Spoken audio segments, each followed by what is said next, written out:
The old scissors made a familiar clicking sound as Ben Sullivan cleaned them for the third time that day. His barber shop had seen exactly 2 customers since sunrise, and the afternoon was dragging like a broken hover cart. Outside the small window, aliens of various shapes and sizes walked past on Harmony Station's main corridor, but none seemed interested in a haircut. Ben wiped down his leather chair and glanced at the clock. 3 more hours until closing time. He had moved to this remote trading post 2 years ago, hoping for adventure and steady work. The adventure part had been disappointing, mostly involving fixing broken air filters and listening to traders complain about shipping delays. The work was steady enough, though. Aliens might not need human-style haircuts, but many appreciated his skill with grooming their various fur, feathers, and other appendages. A soft chime announced someone entering his shop. Ben looked up from organizing his tools to see a figure in a dark hooded cloak. The stranger was tall, taller than most humans, but moved with an odd grace that suggested they were not entirely human either. Ben could not see their face clearly under the deep hood. "We are closed?" the stranger asked in heavily accented galactic standard. The voice sounded female, with an odd musical quality that made Ben want to listen more carefully. "Not yet," Ben replied, setting down his cleaning cloth. "What can I do for you?" The stranger shifted, and Ben noticed she was carrying something. It looked like a pet carrier, the expensive kind made from some kind of metal mesh that let air through but kept whatever was inside hidden. Strange sounds came from within. Not quite animal noises, but definitely the sounds of something alive and unhappy. "I need assistance," the woman said, her accent making the words sound formal and careful.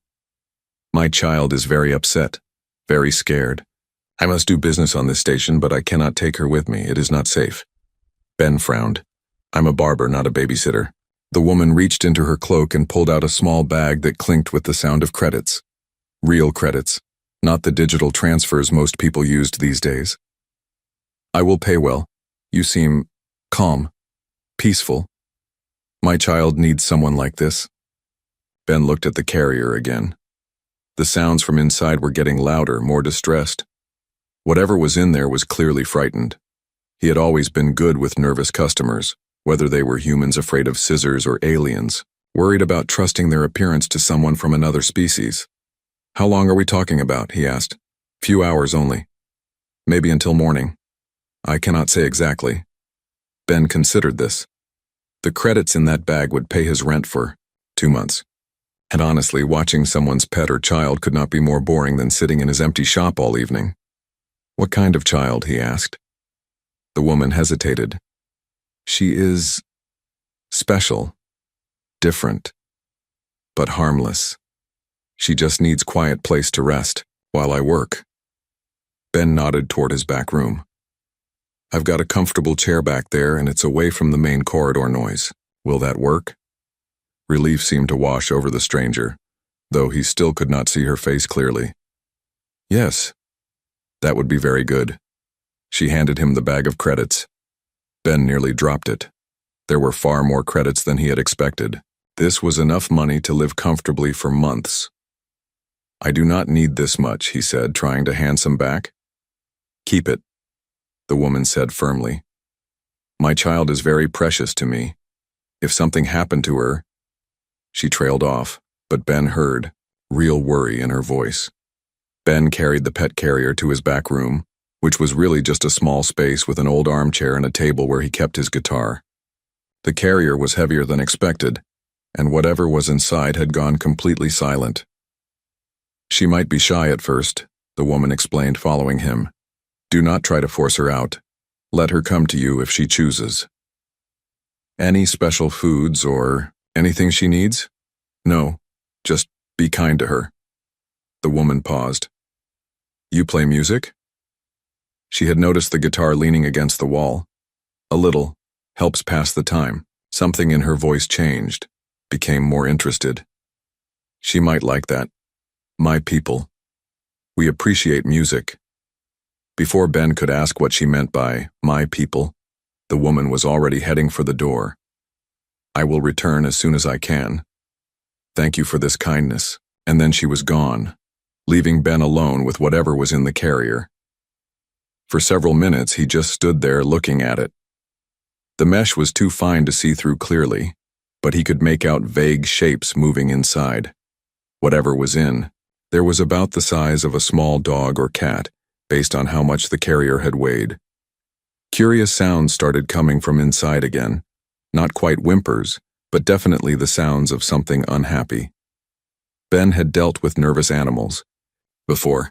His grandmother had rescued stray cats when he was young, and he had learned patience from watching her coax frightened creatures out of hiding. "Hey there," he said softly, sitting down in the chair near the carrier. "I'm Ben. Your mom asked me to keep you company for a while." The sound stopped immediately. Whatever was inside was listening. Ben reached slowly for the latch on the carrier door. "I'm going to open this up, okay? You don't have to come out if you don't want to." The latch clicked open. Ben sat back in his chair and waited. Nothing happened for a long time. Then very slowly something moved in the shadows of the carrier. A small snout poked out, followed by what looked like a reptilian head covered in dark scales that seemed to shimmer with their own light. Ben blinked hard, thinking his eyes were playing tricks on him. But no. What emerged from the carrier was definitely not a normal pet. It was clearly reptilian, with 4 legs and a long tail, but it moved with intelligence in its bright golden eyes that no ordinary animal possessed. The scales shifted color slightly in the light from deep blue to green to purple. A baby dragon. He was looking at an actual baby dragon. The creature studied him with those remarkable eyes, its head tilted in a way that seemed almost human in its curiosity. It was beautiful and alien and unlike anything Ben had ever imagined he might encounter. "Well," Ben said quietly, not wanting to startle it, "you're definitely special." The baby dragon took one tentative step out of the carrier, then another. Its movements were careful, ready to dart back to safety at the first sign of danger. But Ben remained perfectly still, letting it set the pace. This was going to be an interesting evening. The baby dragon had been crouched at the edge of the pet carrier for nearly an hour, watching Ben with those intelligent golden eyes. Every small movement he made caused the creature to tense, ready to bolt back into the safety of its mobile den. Ben had tried everything he could think of to help it relax. Soft words, slow movements, even offering it some water in a small bowl. Nothing worked. If anything, the little dragon seemed to be getting more anxious as time passed. Ben could see the creature trembling now, its iridescent scales shifting through worried shades of deep purple and gray. Occasionally it would make a small sound, somewhere between a whimper and a chirp that tugged at his heart. This was clearly a frightened child, regardless of what species it belonged to. "Come on, little one," Ben murmured, leaning back in his chair to appear less threatening. "I'm not going to hurt you." The dragon's tail twitched, and it took a half-step backward toward the carrier. Ben realized his voice, however gentle, might be making things worse. Some animals responded better to being ignored than to direct attention. He sat quietly for a while, occasionally glancing at the dragon but mostly just existing in the same space without trying to interact. The creature seemed to appreciate this less direct approach. Its trembling lessened slightly, and the worried colors in its scales began to fade to more neutral blues and greens. Ben's eyes fell on his old acoustic guitar leaning against the wall. He had brought it with him from Earth when he moved to Harmony Station. It was one of the few things he owned that reminded him of home. On long, lonely evenings after the shop closed, he would play simple songs his father had taught him years ago. Maybe music would help where words had failed. Moving very slowly, Ben reached for the guitar.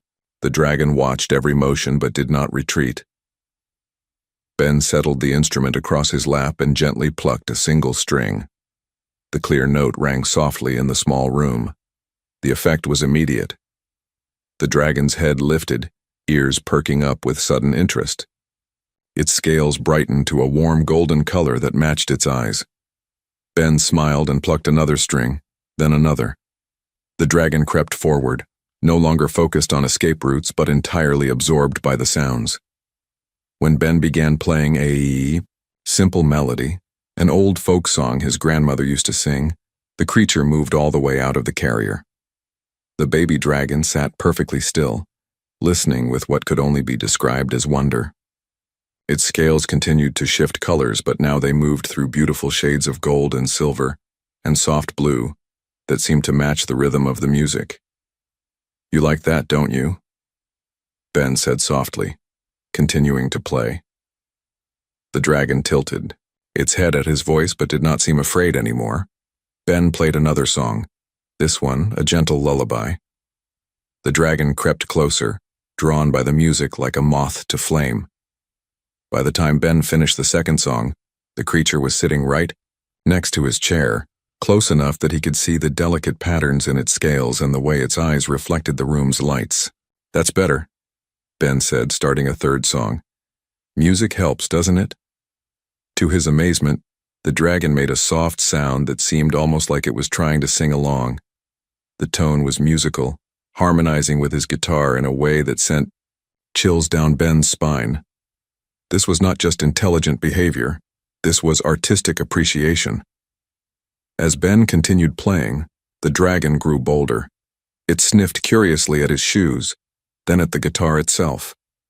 When Ben played a particularly complex passage, the creature's scales shimmered through rapid color changes that seemed to follow the melody. "Your mother said her people appreciate music," Ben said during a pause between songs. "I'm starting to understand what she meant."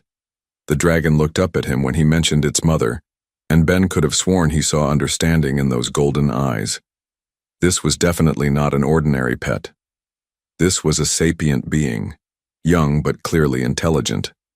Ben began playing again, this time improvising rather than sticking to familiar songs.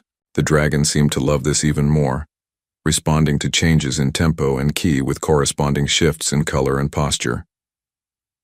When Ben played soft, flowing melodies, the creature relaxed and swayed gently. When he picked up the pace, its scales brightened and it seemed more alert and excited. After an hour of this musical conversation, the dragon did something that completely surprised Ben. It hopped up onto his lap. Ben froze, afraid any movement might startle the creature back into fearfulness, but the dragon simply curled up against his chest like a contented cat, purring with a sound like wind chimes in a gentle breeze. "Well, I'll be," Ben whispered, carefully adjusting his grip on the guitar so he could continue playing, while the dragon rested against him. "Looks like we're friends now." The dragon's purring intensified and its scales settled into warm, comfortable shades of gold and green. Ben could feel the creature's heartbeat against his chest, rapid but steady. Whatever this little being was, it had clearly decided he was trustworthy. Ben played song after song as the evening wore on. Sometimes the dragon would chirp along in harmony, creating the most beautiful duets Ben had ever been part of. Sometimes it would simply listen, its eyes half closed in contentment. As the night grew later, the dragon's breathing became slower and more regular. The little creature was falling asleep in his arms, lulled by the gentle music and the warmth of human contact. Ben found himself genuinely caring about this strange child. He wondered where it came from, what its species was called, why its mother had to leave it with a stranger. The dragon's trust felt like a precious gift, something he had somehow earned through patience and music. "Sleep well, little one," he whispered, playing a final soft lullaby as the dragon's eyes closed completely.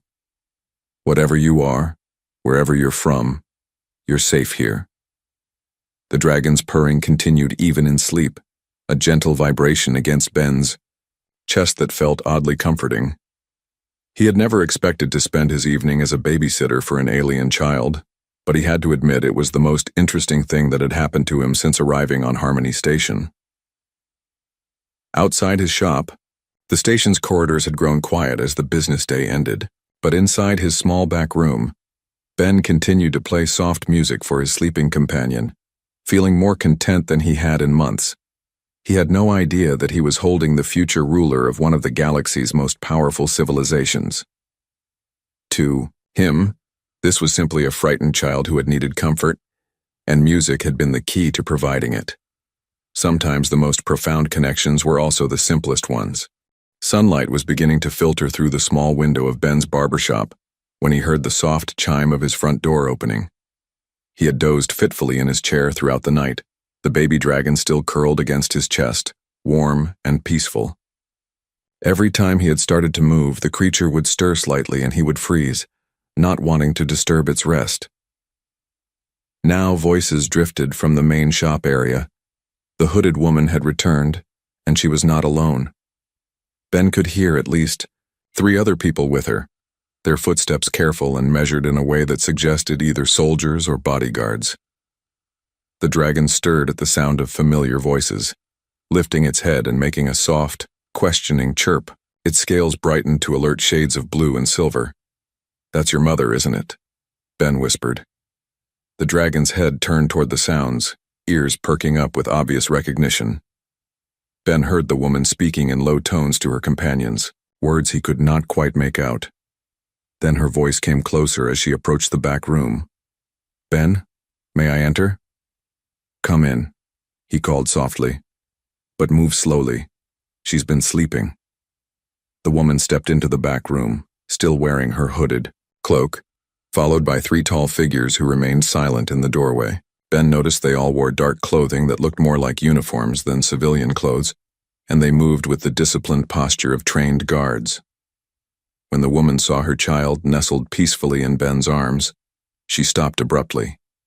Ben could not see her face under the hood, but her body language suggested complete surprise. "She is calm," the woman said, and Ben heard genuine amazement in her voice. "She is never calm with strangers." The baby dragon chirped again and started to move, clearly wanting to go to its mother. But when Ben shifted to help it down from his lap, the creature pressed closer to him instead, making distressed sounds. "It's okay," Ben said gently, reaching for his guitar. "Let me play something first." He strummed a few soft chords and immediately the dragon relaxed. Its scales shifted to contented gold and green, and it settled back against Ben's chest with that wine chime purring sound. The woman stepped closer and Ben caught a glimpse of her face under the hood. Her features were elegant and sharp, definitely not human, with the same golden eyes as her child. Her skin had a faint luminescent quality, and when she moved he thought he saw the hint of scales along her jawline. "What did you do?" she asked, her accent less heavy now, as if she was more comfortable or less worried about hiding her identity. "The finest caregivers in the galaxy cannot achieve what you have done with simple music." Ben shrugged, still playing gentle melodies. "I just treated her like any scared kid." Music seemed to help her relax. The dragon had begun making soft musical sounds in harmony with the guitar, just as it had done throughout the night. The woman's eyes widened at this display. "She sings," the woman breathed. "She has never sung for anyone outside our immediate family." Ben smiled. "She's got a beautiful voice. We had quite a few duets last night." One of the silent figures in the doorway stepped forward and spoke in a language Ben did not recognize. The woman responded in the same language, her tone sharp and commanding. The figure stepped back immediately. "My companions are concerned about schedule," the woman explained to Ben. "But I had not expected this situation." She approached slowly, extending her hands toward her child. The baby dragon looked between Ben and its mother, scales flickering with uncertainty. When the woman tried to lift it, the creature clung to Ben's shirt and began making distressed sounds again. "Here," Ben said, continuing to play with one hand while gently encouraging the dragon with the other. "It's okay, little one. Your mom's here." The woman waited patiently as Ben played a calming melody and spoke softly to her child. Gradually, the dragon allowed itself to be transferred, though it kept looking back at Ben and reaching toward the guitar. "She wants you to keep playing," the woman observed. Ben nodded and continued the gentle tune. The dragon settled in its mother's arms, though its attention remained fixed on Ben and the music. "You have a gift," the woman said, pulling back her hood completely. Her face was strikingly beautiful in an otherworldly way, with high cheekbones and features that seemed carved from precious stone. The scales Ben had glimpsed along her jawline extended down her neck in elegant patterns that caught the light. My people are naturally musical, but what you have done, this is extraordinary. Ben felt embarrassed by the praise. It was nothing special. She just needed someone to be patient with her. Patient, the woman repeated, as if the word held special meaning. Yes, that is a rare quality. She reached into her cloak and produced another bag of credits, even larger than the first. This does not fully repay what you have given us, but I don't need more money, Ben interrupted. What you paid before was already too much. The woman stared at him. You would refuse payment? She's a sweet kid. I enjoyed spending time with her. The dragon made a soft sound and reached toward Ben again. Its mother looked between them thoughtfully. I may have need of your services again, the woman said carefully. My duties, they often require me to travel, and as you have seen, my daughter does not adapt well to new situations. Ben considered this. I suppose that would be all right. She's welcome here any time. You would do this? Care for a child of my species, without asking what we are or where we come from? Ben looked at the baby dragon who was still watching him with those remarkable golden eyes. Does it matter? She's just a kid who needs someone to keep her safe and happy while her mother works. That's enough for me. The woman's expression became intense, studying Ben as if seeing him clearly for the first time. You are not what I expected from the reports about humans. Reports? Your species has a reputation for being aggressive, warlike. Ben chuckled. Some of us, maybe. But most humans I know just want to live their lives in peace and help their neighbors when they can. The dragon chirped and made grasping motions toward the guitar. Ben obligingly played a few more notes, making the creature purr with contentment. She will want to return, the woman warned. You may find yourself with a regular visitor. That's fine by me. It gets pretty quiet around here. The woman spoke again to her companions in their language. Ben caught what sounded like orders. Their postures straightened and they nodded respectfully before filing out of the shop. I must go, the woman said to Ben, but we will return soon. As she moved toward the door, still carrying her now content child, Ben called out, What's her name? I spent all night with her, and I never knew what to call her. The woman paused. Her name is Ember.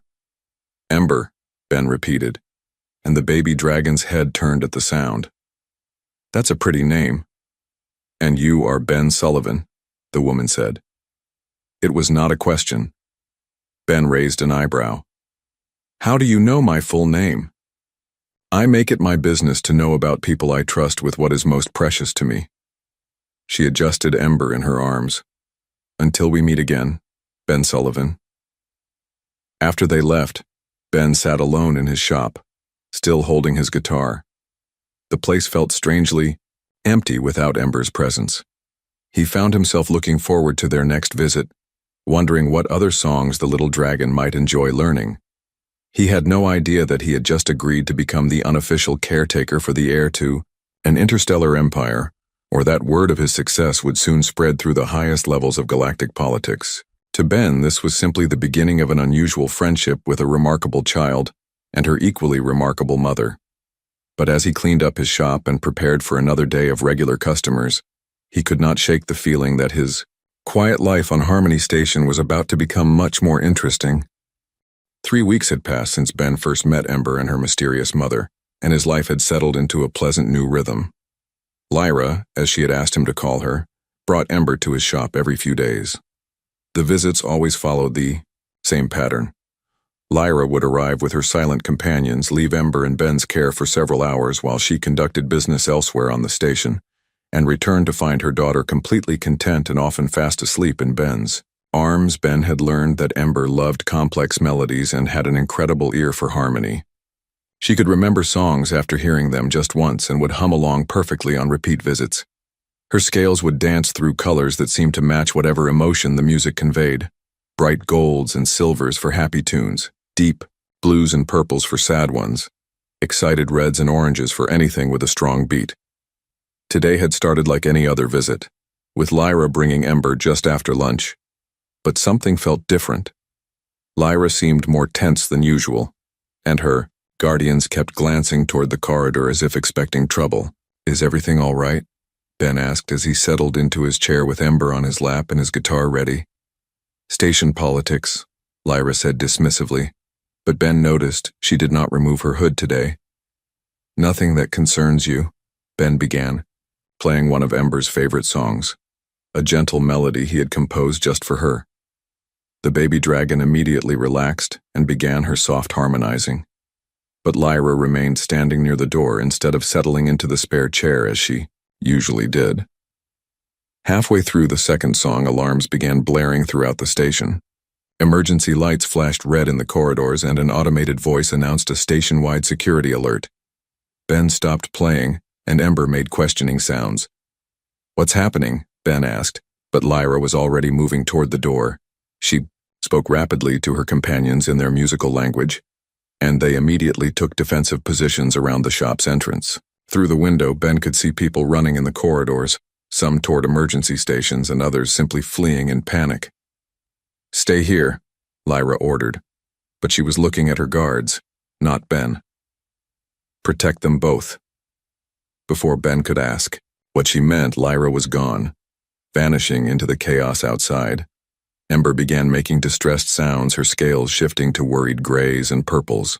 "It's okay, little one," Ben said, resuming his playing despite his own growing concern. "Your mother will be back soon." One of the guards stepped into the back room, speaking in accented galactic standard. "Turn on news feeds. Something has happened." Ben activated his small holoscreen, cycling through station news channels until he found one with current information. What he saw made his blood run cold. "Emergency bulletin," the reporter was saying.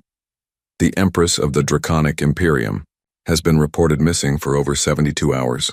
Imperial fleets are mobilizing across 3 star systems, and diplomatic sources suggest the disappearance may have been the result of an assassination attempt." Ben stared at the screen as it displayed images of massive warships and formal portraits of Dragon Court officials. Then the reporter's voice continued with information that made Ben's world tilt sideways. Empress Seraphina was last seen leaving the Imperial Palace with her infant daughter, heir to the throne. Palace sources confirm both the Empress and the young princess are unaccounted for, leading to fears that the imperial succession may be in jeopardy. The screen showed an official portrait of Empress Seraphina of the Draconic Imperium. Even through the formal styling and ceremonial robes, Ben recognized the face immediately. The golden eyes, the elegant bone structure, the hint of scales along the jawline. Lyra.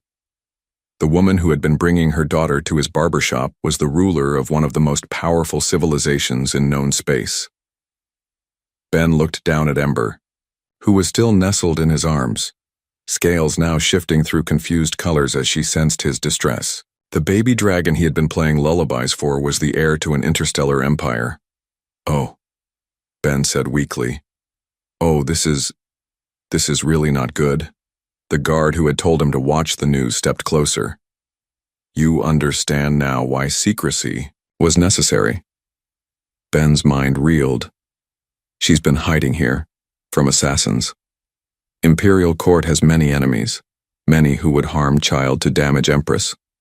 This station was chosen because it is unremarkable. No one would think to look for royalty in human barbershop. The news continued with increasingly alarming reports. 3 different alien governments had issued statements expressing concern about the succession crisis. Trade routes were being disrupted as Imperial Navy ships moved to defensive positions. There was even mention of minor border skirmishes breaking out as various factions tested the limits of Imperial response. The galaxy is going to war, Ben realized. Because people think she's dead. Ember whimpered, picking up on the tension in the room despite not understanding the cause. Ben automatically began playing again, trying to calm both the baby dragon and his own nerves. She settled slightly, but her scales remained muted and worried. Another guard entered the room, speaking urgently in the dragon language. The first guard's expression became grim. "What is it?" Ben asked.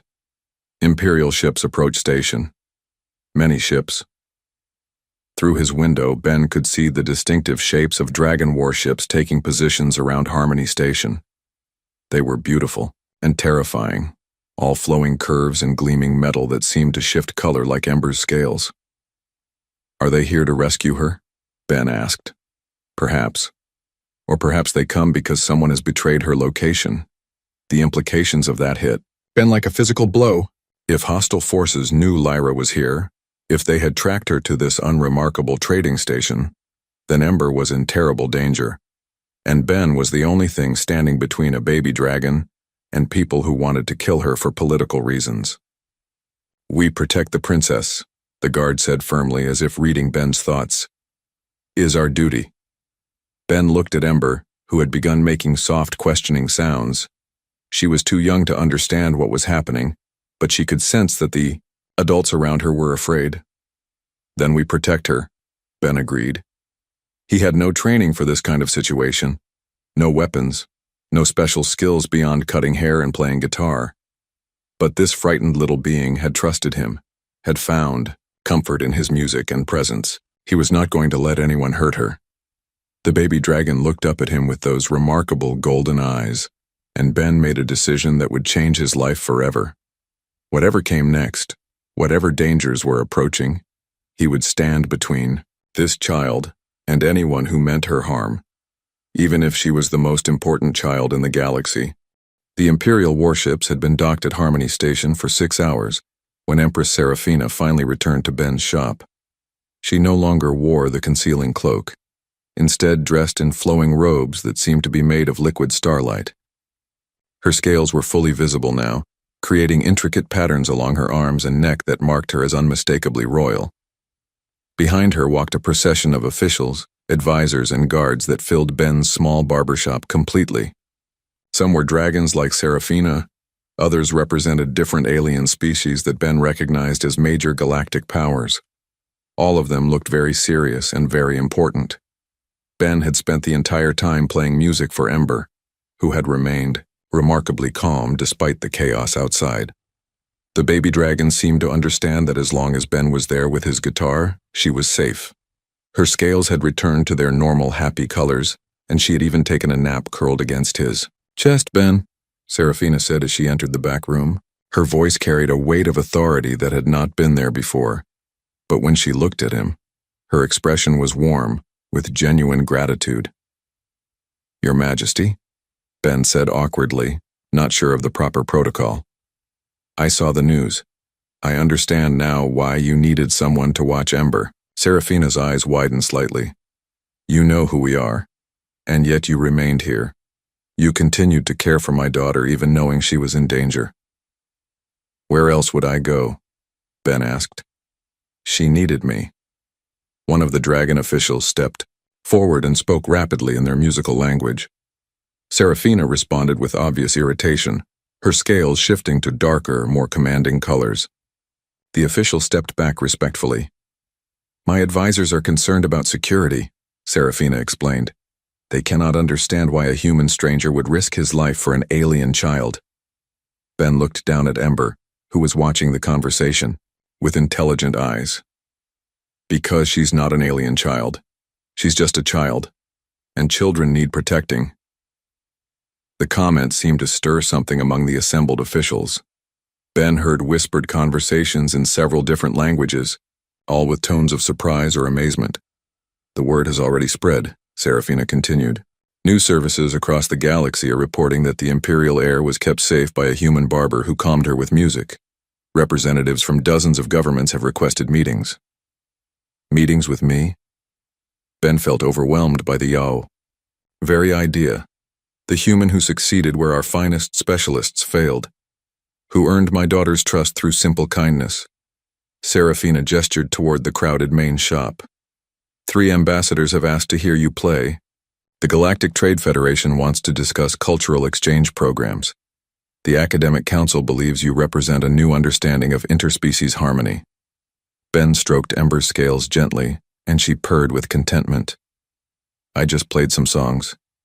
You did far more than that." Seraphina sat in the spare chair, suddenly looking less like an empress and more like a grateful mother. Do you know what my daughter's full title will be when she comes of age? I'm guessing it's complicated. Seeker of harmonies, keeper of the ancient songs, voice of the 17 worlds. Serafina smiled. Music is central to our culture, Ben.